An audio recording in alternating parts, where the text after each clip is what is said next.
Alright, before we jump into loops and more advanced features of PowerShell, let's pause for a moment and talk about where we actually write our PowerShell code. So far, we have looked at some basics, data types, variables, how to declare them, assign values, and keep our code readable. Now, before we start writing complex scripts with loops and conditions, it's important to understand the environment you're coding in. One of the first tools that comes with Windows for writing PowerShell is called PowerShell ISE, which stands for PowerShell Integrated Scripting Environment. It's a GUI based application where you can write, run, and debug PowerShell script. We can open PowerShell ISE by typing PowerShell_ISE. As you can see, it have a console and a space that we can write our code. And here we can select the modules.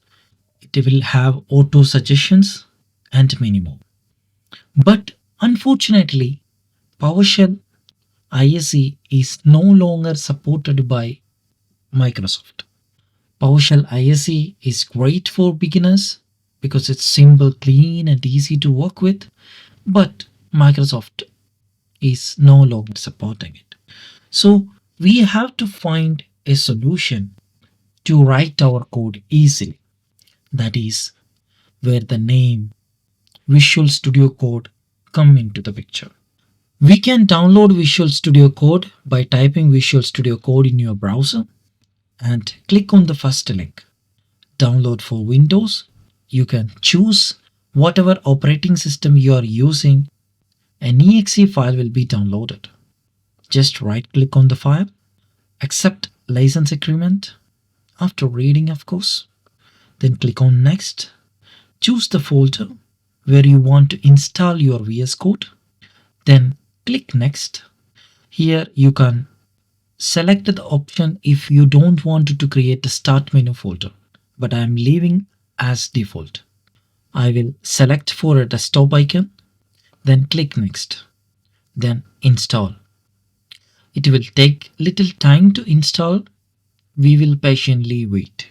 Once installation has successfully completed, you can click on finish, and don't forget to tick this one because it will automatically open Visual Studio Code.